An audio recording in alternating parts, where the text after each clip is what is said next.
What's up, everybody? Welcome back to another episode of the Butterfly Effect podcast. I'm so excited to be back. It has been a minute. I know. I don't need to hear it, okay? Thank you very much. I'm super excited to be back. As always, life be lifin'. And so I just had to take a break. And that's just what it is, okay? That's life. Sometimes I'm motivated. Sometimes I'm not. And when a lot of shit hits the fan in my life, I tend to feel less motivated to put things towards my passion. And in this episode, I'm going to kind of go into a little bit of a life update on what I can share, or at least what I feel comfortable sharing, and kind of let y'all in on the lessons that I've learned through this process because, yeah, there was a lot going on for a while. And those of you who know me personally and are very close to me, you know that, yeah, there was just not a way for me to, it was just a lot going on. So this episode, I'm definitely going to dive into that. And then, like I said, some of the key takeaways that I've learned from all of that, because if you've been listening to this podcast for a while, you know that I am a big believer in that every single thing that happens to you happens for a reason. And it's to make you either redirect you on a different path that you are going, or to teach you something so you can be prepared for something that's coming down the line. So honestly, as shitty as all of the shit that I went through was, and I still honestly can't believe that I am on the other end of it, or becoming to be on the other end of it, working my way there. I'm super grateful to be on this other side and have this perspective as always. And throughout all of this, my main message, I'll dive into it a little bit deeper as we get into the episode. If there's one thing you take away from this episode, I just want it to be that for me, this last era, this last chapter of my life has really highlighted the fact that the only thing to me, Liana Monique Hauser, that matters and is worth or makes life worth living are the people in it. The relationships that I have built in my life are the purpose of my existence. And to me, that's literally the truth. It's my relationships that I've built in my life, the people that I have in my life are worth more than money. It's worth more than power. It's worth more than whatever. I don't even know what else people their purpose of life is. Some people it's their career. Some people it's giving. I don't even know. You know what I'm saying? But my purpose, my key to life, the thing that matters the most to me at the end of the day are the people in my life and the relationships that I've built. And because I have been through the ringer, it has highlighted a lot of relationships that I am so lucky and blessed to have, that I honestly, I feel like I'm the richest girl in the world. I feel so blessed and so taken and loved and cared for because of the people that really stepped up and were there for me when I needed them most. And I am somebody who, it's very, very, very, very hard for me to ask for help. I'm extremely stubborn. I am extremely stubborn in wanting to be independent. It's a detriment to me because I will do things the hard way, even when there's an easier way if I would just ask for help. And I hate asking for help. I've always hated asking for help because for some reason in my mind it makes me feel like I'm inferior and I'm not good enough. And so it's twisted, so let's get into it, shall we? So to preface this, I'm only sharing some of the stuff that has happened. Obviously, one, because I don't need to tell you everything about my life, okay? I choose to share what I share, and that's that, and I know nobody else is going to pressure me on that. I just have to state that because I feel like I have to, okay? Okay, now that we're past that, one, I don't have to share everything. Two, some of the stuff that has been going on has been happening. It's a bigger issue for other people, and they are just close people in my life, so it affects me. I will not be ever talking on things like that because it's not my business to share. Even if it has a direct effect on me, I will not ever bring that up in this type of setting because that's just not my business to share, and I wouldn't want somebody to do that to me. And I respect people's privacy. You tell all the guests that come on, if there's anything you say that you don't want, I will take it out, no questions asked. Literally, you do not have to ask, unless it's KK. Just kidding. But, honestly, that's not what this is. This is not a gotcha podcast, okay? I'm not out here airing dirty laundry and airing people's business. I will do that on my own stuff because I can control that, and that only affects me. But if it ever affects another person, I'm very cautious on what I say and how I say it because there's two sides to every story, and my truth is not somebody else's truth. So with that being said, all of the shit that I've gone through, it's not going to be shared, and the people that are closest to me know pretty much everything. Some of them didn't even know the majority of it or the full extent of it for a while because I literally kept it to myself. But I'll share what I can, but some of the stuff is not shared. Just know that your girl was going through it, okay? And we're on the other end of it. We're on the other end, and it's looking brighter. So getting into it, the first thing I'll start with, gosh, I feel like I should have made a timeline. I really should have been more organized about this. What's new? Well, I'll first start with like the biggest, and to me, what is most important, and I think takes priority over everything that's going on in my life right now, is my stepdad's health. If you follow me on social media, you know that my stepdad had been diagnosed with, I forget the exact name of the cancer, but it's essentially cancer that was found in his mouth. It was found during a routine check. It was a bump in like the roof of his mouth, and it was, I think, at the dentist, and they were like, you have a bump here. He's like, it's nothing to be worried about. It probably will go away. If you want to get a second opinion, pretty much go for it, but we're not worried about it. And then my dad went in for a surgery because he had to have a root canal or something like that. And they were looking at it, and he asked about it again. He was like, what do you think? Is that bump still there? Like, does it look okay? Da, da, da. And they're like, I would get this tested pretty much. So they take a sample of it. They send it all the way down to Texas, which I don't know why they did that. Because like we're in Minnesota, and why does it need to cross state lines to know? Like, this is 2023, but I digress. I barely passed biology, so really shouldn't be talking. Like, honestly, human anatomy almost took me out. That ruined my GPA in high school, so I really should. I don't have a say on this, but it just seems weird to me, okay? So he has a really super rare form of cancer called adenoid cystic carcinoma. I don't know much about it besides it's rare and it needed to get removed, and now he has to have annual checkups to make sure that it does not ever spread to any other areas of his body. Because of the rare form of this cancer, I think it gets into his blood system, so it can repopulate, and the cancer can spread and grow in completely different areas of his body, which is super terrifying, of course, but it could never come back. You know, there it is hopeful. We are hopeful that it will never come back because it didn't even spread. Let me just start from the beginning because I'm kind of jumping all over. So he finds out that he has cancer in his mouth, and I literally, I just couldn't process it. He was trying to be strong. I remember it was like such a long process. I remember one day I was like, he calls me and he was telling me about it, and I was like, okay, well, keep me posted. And then I remember one day I get out of work, and I remember I was just like kind of frustrated at work about just like, I don't know, I just was getting frustrated. And I get out of work, I call my dad. He's like, well, you wanted me to keep you updated about my the bump in my mouth. And I was like, okay. He's like, well, they said that it is cancerous. And he's just like, I don't think he had processed it himself at that point. And I just remember being like, what? Like, what? Like, what are they saying? And they're like, well, they want to take it out. They want to have surgery and take it out, blah, blah, blah. And so we went over the logistics of that. And he's just like, obviously, like, I can't imagine getting that kind of news when your body, the one body that you have, you can't get a second body, has something wrong with it to the level that could be fatal. And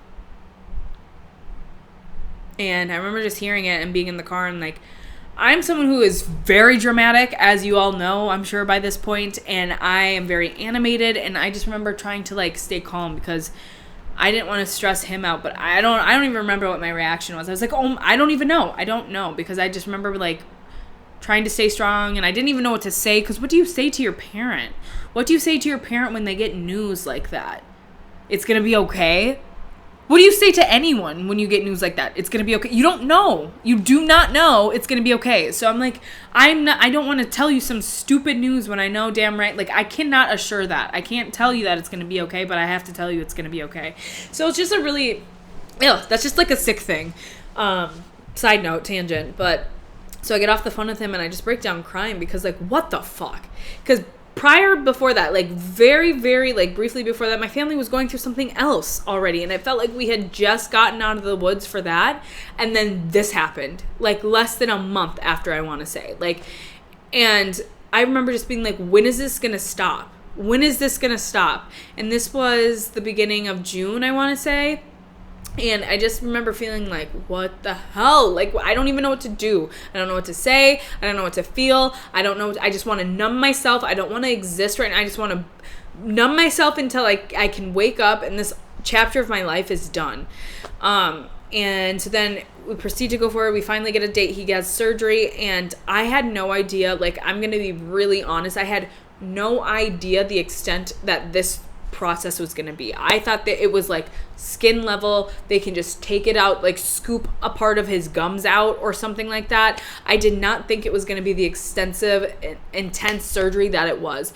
They had to, and if you're wheezy and queasy, you might want to jump forward because I'm going to describe what they did because holy crap, it's insane. So if you're not into that, you might want to fast forward. So they had to take the entire like upper part of his jaw pretty much out and get all the cancer out. The good news is none of it spread, so that's really, really good. So they took all of that out, and then they had to take the entire bone out of his leg, like the small, tiny calf. I don't know the bones, but the tiny calf bone that like runs down the side of your leg right here on your ankle. For those who are just listening and not watching, it's like from your ankle, the tiny bone. Don't know the bone, don't care. Again, like I said, I didn't even pass human anatomy, so I don't know what you expect from me. I'm just a girl. So they take they take the bone out, and they have to use that to replace this. And I guess there's veins in it and that they also had to use to replace. Like, it's extensive. I'm not going to pretend I know the surgery. I don't know. It grossed me out, and honestly, it really freaked me out. So I didn't remember very much of what they were telling me. But yeah, so they took the bone out of his leg and put it in his jaw, and like he had a whole huge cut along his neck because that's where they put it in. So his face is okay, because I was scared. Like, I'm like, what if his face is deformed? Which that should be the least of my concerns. And obviously it wouldn't matter at the end of the day, but like, think of seeing your dad in one way and then just like not seeing him that way. I don't know. It was just like, that also made me really emotional, because what if his face was different? I don't know. And so that was one thing, but his face was not affected, and they just cut it here. And they honestly, the surgeon did so good, because they cut it like along his neck roll. Sorry, Dad. He does not have a neck roll, but like, I don't know, they hit it really well in the crevice. And so that scar was gnarly. Oh my God, when he first got out of surgery, I was like, oh, that is so nasty. But I was like, Dad, you look so good. You look so good. It doesn't look bad at all. Like, it looks so normal. You don't even look like you had surgery. It was gnarly. It really was crazy. And then the cut on his leg, they had put like skin graft over it. It was sick. Oh, I could vomit. I could vomit right now. I have full on goosebumps around my entire body right now, because I'm thinking about how nasty that skin graft was that they put on his calf or his thigh. They took it from his thigh and put it on his calf. Yeah, there was a lot that was going on. I'm clearly not telling the surgery very well, but it is what it is. Basically, he had it removed from his mouth, something replaced from his leg into his mouth, replaced it, and they got it all. They did a really great job, and he was recovering. He couldn't talk for a while. It was really difficult to see him in that state, because my dad, if anyone knows my stepdad, he has the biggest heart. He's such a goofball. He always wants to make sure everyone's laughing, and like, he's just always so goofy and wants to make people laugh. And like, even in his most vulnerable, lowest part of his life, maybe, possibly, he was trying to make everyone else in the room more comfortable. And I just think that like, that speaks to my dad's heart, because we were so like, it was, I hate even talking. I hate even thinking about that moment, honestly, because I'm like, we're past it. I don't even want to go back there. But like, just seeing your parents in a state like that is so, I hate that. And I hate anyone who has to deal with that. And I'm so sorry for anyone who has to go through that. And I know eventually one day we all have to go through that, because that's the journey of life. And I get it, but it is really hard to see your parents in a super just vulnerable state, right, like that. And then for him to try to make us more comfortable, it was just like, I just, in that moment, I remember realizing, like, this man, I'm so lucky to have this man in my life, to have somebody that loves me so much that in his hardest part of his life, he's trying to make me more comfortable. And it wasn't just me, it's everyone in the room. I'm so lucky to have a father figure in my life like that, that is so selfless, that he always is worried about, he's worried about staying strong for us in, like, one of the hardest times that he's probably had to face in his life. So we got past that, thank God, and the doctors eventually recommended that he does radiation, so he's going through that right now, and that's also really hard to see, because, like, it's not an easy process. Anyone who has had to deal with that, or knows somebody who's had to go through radiation, it's in his jaw, so it's like in his mouth, and it's just like, it's just a really painful situation. His throat hurts. He can't eat anything. He's just miserable. Can you imagine having, like, strep throat for however long he has to do that? Mayo Clinic was amazing. They were so kind. Everyone there was so nice and was really helpful, and they were really accommodating, and they are now, with my parents staying down there for radiation, everything is covered. Like, it's a really, like, we're really blessed, and we're really fucking fortunate that he gets to work with, like, some of the best doctors in the country, and they're really taking care of my family. So if anyone works for Mayo or knows anyone that works there, you guys are amazing. Thank you for all the work that you do. Honestly, like, it made this terrible, terrible chapter of our life a little bit easier, and that's something, like, when I get rich and when I get rich one day, I know that's, like, something I'm going to be donating to, because to take that burden off my family, we were already going through enough before this had happened. That was really, like, you have no idea how much that stress was not even in the picture, because they had systems in place to help people, and to remove the financial burden out of this already life-changing moment. I just think I'm really grateful that they have that in place. So all of that to say, like, that's what happened with my dad. But I wanted to say all that also to say thank you for everyone who donated. We had a GoFundMe, which my parents were so against. My parents, that's probably where I get my I don't like asking for help from. My parents were so against that. Like, my mom is super, super stubborn in that, like me, she does not like asking for help. Okay, yeah, this is all making sense now. But anyways, she does not like asking for help, and my aunt had to, like, force her to make this GoFundMe. So thank you, Auntie Amy, for doing that, because it really did help my family a lot.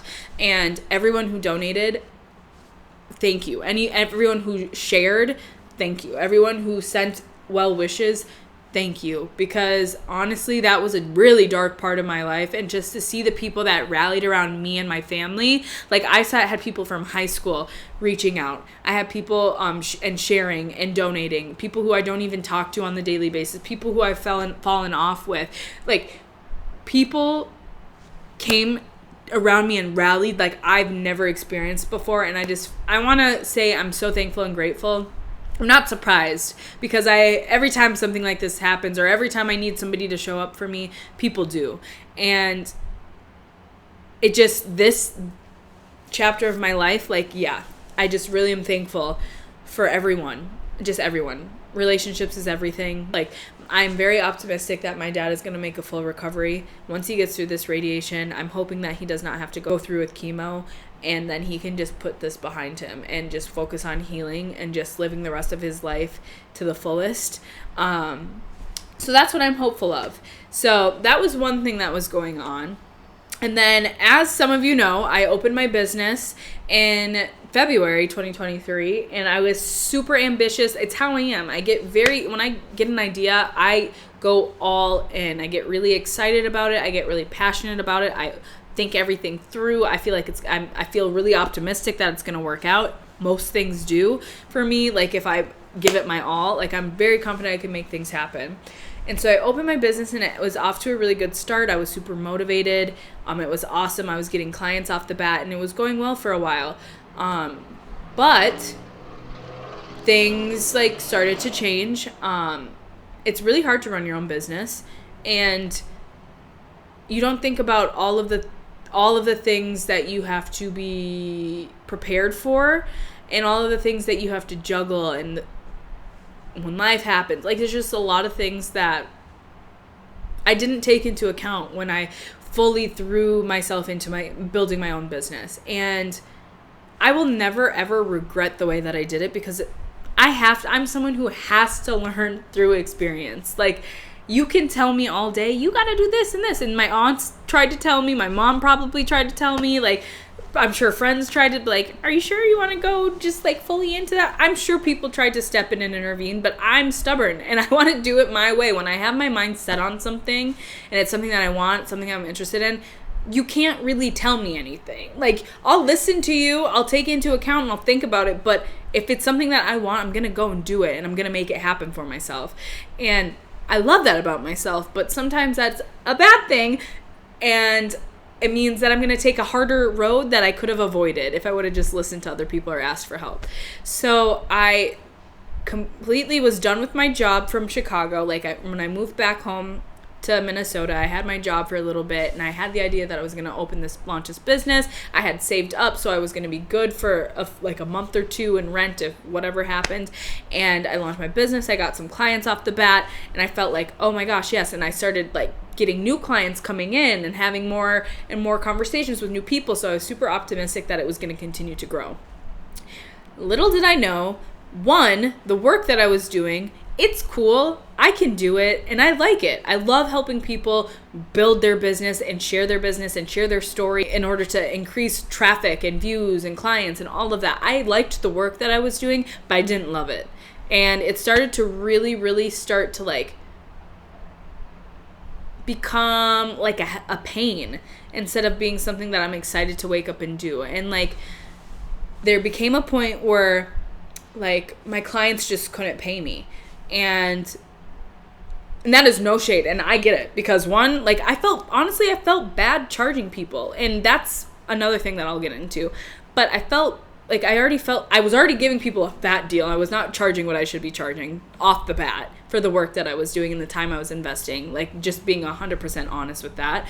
And I felt like I was lowering my prices because I didn't value myself and my work, and then that was making my life harder. And I just felt guilty about charging people, because a lot of the people I was working with, not all, but a majority of the people I was working with were either friends or family. And I just feel really weird about charging friends and family for things like this, because I'm somebody, like, if I'm your friend or if I'm your family, I'm going to show up and I'm going to help you in whatever way I can.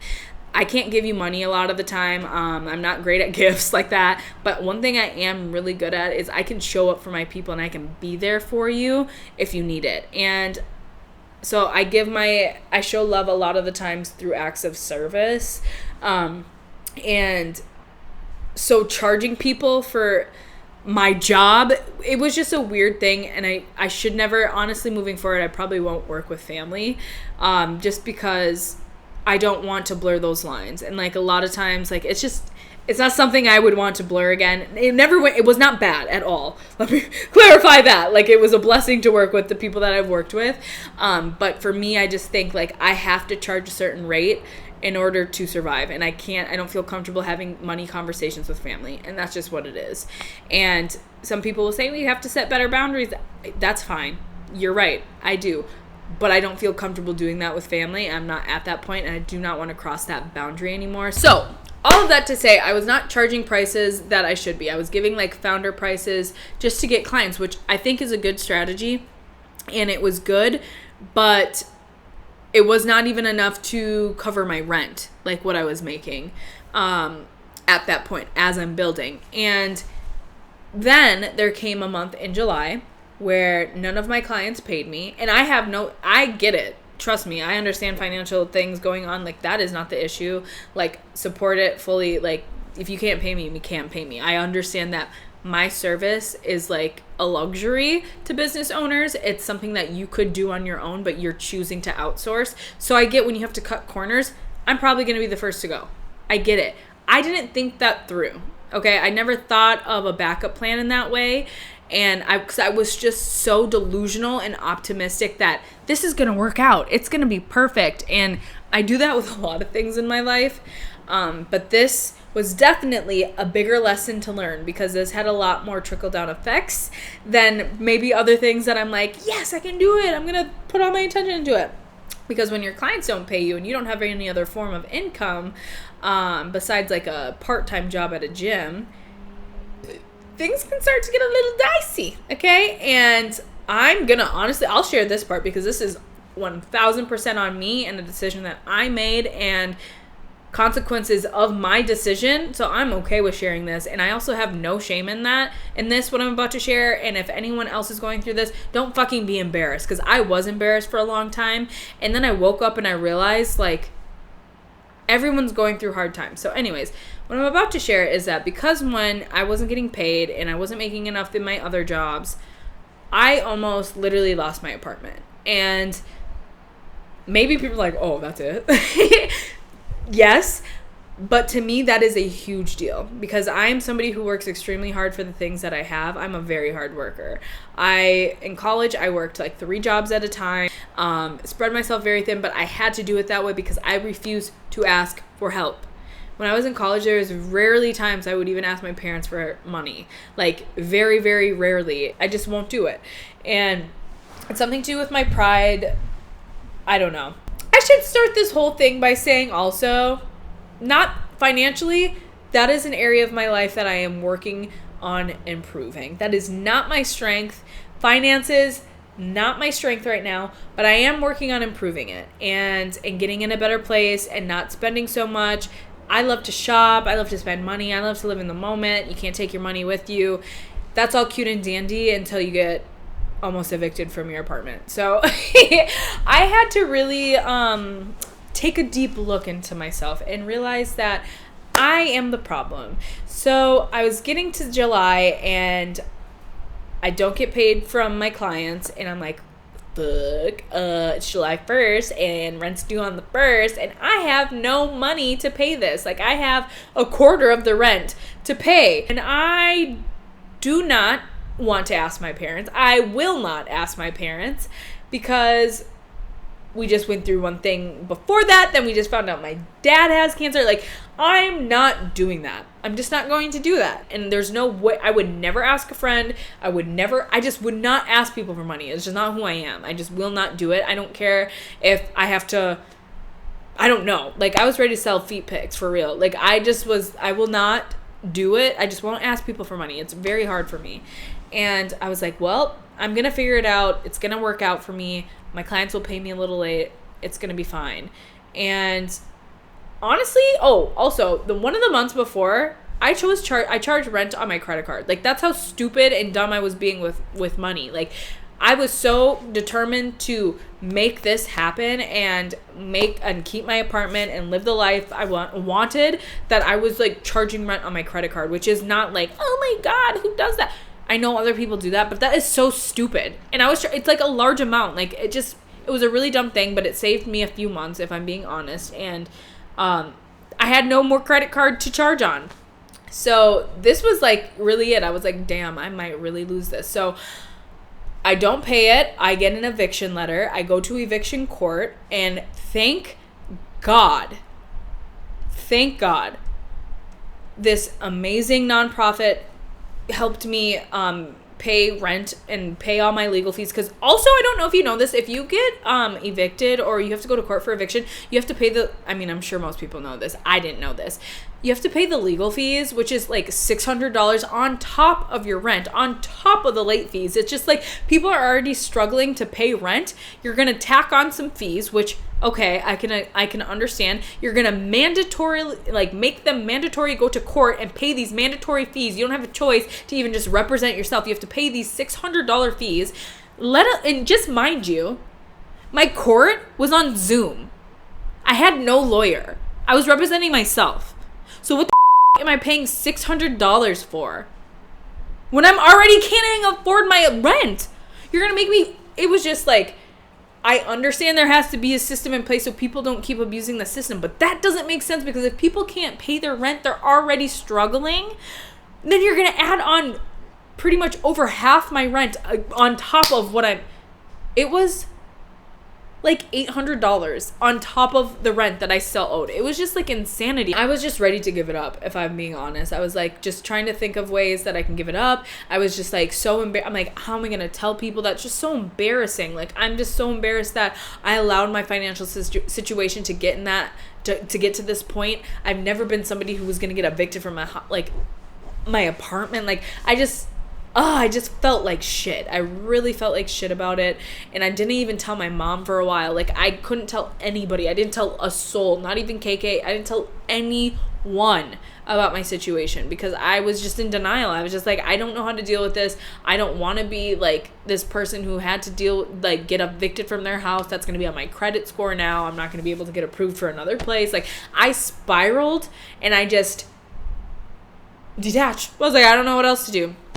So then I go to court, and thank God this housing place, like this housing financial assistance, stepped in and really saved my ass for 2 months, July and August. And thankfully to them and my mom too. Eventually I had to crack and tell my mom, and she helped me out. Thank you so much, Mom. I finally eventually I'm caught up now, and that hopefully will never be an issue again because now I'm serving. I'm just like in a much better place now. And I share that because one, I don't want people to feel ashamed because rent is crazy high right now. I pay $1,300 for a 1-bedroom, and I could definitely find cheaper. I know, but I like the location. So I am paying for luxury, and I probably might have to make some decisions soon because I need to like make smarter choices. Because I can't do that again. Like this, there's no way I can put myself through that again. Like I really felt like a failure. I can't even keep a roof over my head. Like it was just a really, really, really low part of my life. And I felt like I couldn't tell anyone because I was ashamed of it and the stupid decisions that I made. And during that, like once I'm trying to like make all this money and finally dig myself out of the hole that I created, like I really did lose motivation. I lost all my motivation for podcasting. I didn't care. I was like, I have no energy to even think about this. As much as I love it, as much as I miss it, as much as I enjoy doing it, and it is a really bright spot in my life, I did not care. I couldn't care. I was in survival mode. I literally didn't think I was going to have a place to live. Obviously, I could go live at my parents', but they don't have a spare bedroom. I'd be sleeping on the couch. And I would do that happily and thankfully, obviously, if I was not able to keep my apartment. But that's also another factor. Like, I don't want to move back with my parents. I'm 27 years old, turning 28. There's nothing wrong with living with your parents. If you have the ability to live with your parents and save money and it works for you in your situation, love that for you. I do not judge one single soul over that. Me, Liana Monique Hauser, I value my alone time. I value my space. I like to have things the way I have it. I am so go all the time. I'm always giving my energy and keeping high spirits, and like I'm a lot of front facing on a lot of the things that I do. I'm a server, I'm a front desk associate, I work in social media, I have a podcast. Like I'm constantly projecting energy. My apartment is my place where I can just isolate and decompress and not worry about anything. And losing my apartment was more than just a hit to my pride. It was me losing my sanctuary and my happy place and my peace. And I was terrified of that. I was terrified what my life would look like. I'm so happy to say that I'm no longer in that position, and it is definitely getting better. I am working on digging myself out of the financial hole that I put myself in, and I know it's going to get better. I'm not worried about that. I'm 27. I will get everything back in tenfold. But that was a really hard time on top of everything else that I was going through, and I just was going through it. Your girl was going through it. I really was just going through it, and there was more stuff too. What I think I took away most out of all of that shit in my life is learning that money is not everything. Money is nothing. Money means nothing to me. Like, even after just saying what I said, and obviously I'm going to focus on being more financially responsible, because I do think it's important. I understand, like, we live in a world where you need money. It's an exchange. Like, I get it. But money is nothing. Like, everything that matters in life to me is relationships, because during some of the hardest times of my life during this summer, I had great people in my life to pick me up and just check on me and be there for me. And that meant everything. That meant more than if somebody would have just wrote me $1,000 check. Yeah, that check would have been nice. But like the people who were there and I could lean on and just, I knew I could count on them, that meant everything. And on the flip side, if I'm being real, which I am going to be real because that's the whole purpose of this time of my life also showed me people that I cannot count on, that I will never count on again. And it's not that I don't love these people anymore. It's not that I don't value these people in my life anymore. I'm really not trying to throw shade at anyone. I'm being as real and honest and authentic as I can. I will have love for everyone in my heart always. But there's people who I thought I could count on, I cannot count on. And I understand 1,000,000% that people go through their own shit. I get it.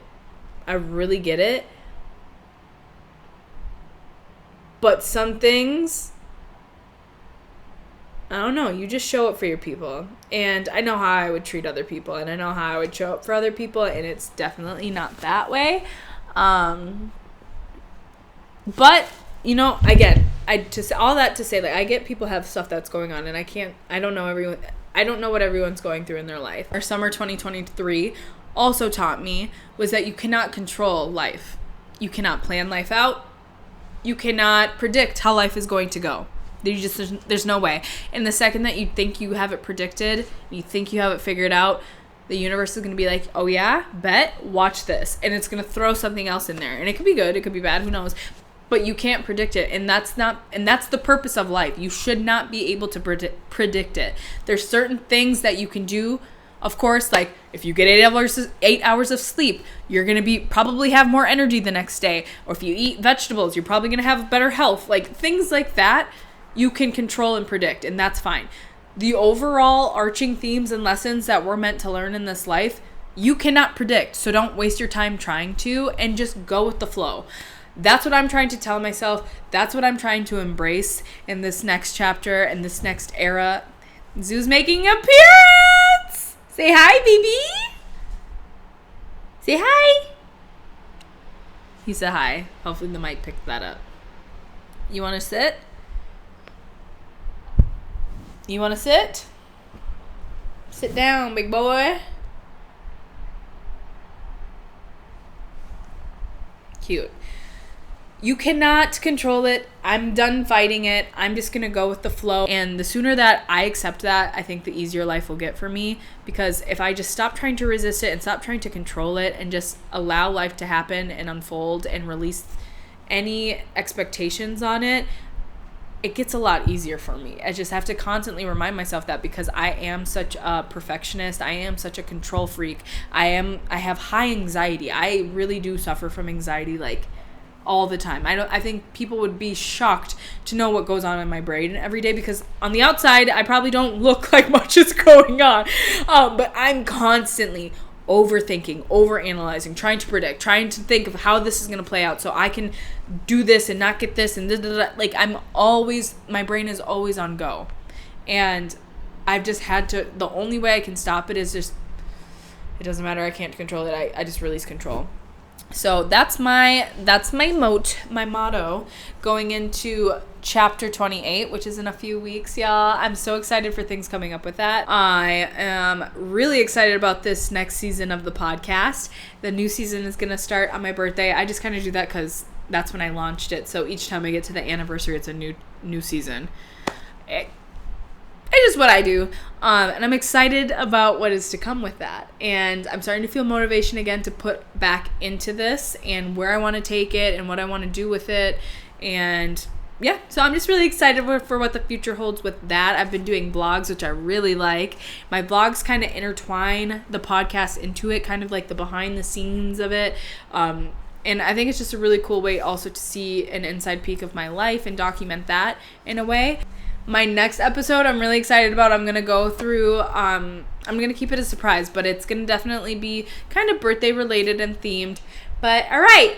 Oh, you guys, if you have not subscribed to the YouTube channel, y'all better go run and do that now. Or just go to YouTube and literally just Google and search the Butterfly Effect podcast. It's not the first one, but we will be soon. Scroll down a little bit, you know the logo, and then click on that, subscribe, because I'm posting my vlogs to that channel. I don't know if that's the best business decision, but we're doing it because I'm doing more vlogs, and I'm doing a vlog of my birthday, and I am throwing a disco themed birthday party this year, and I'm going to document the whole process because it's going to be lit. I'm so excited. I have not really wanted to celebrate my birthday in like 5 years, but this year I'm like home. I'm surrounded by people that I love and that love me. I loved everyone in Chicago too, but it's just different being home and like with this many people.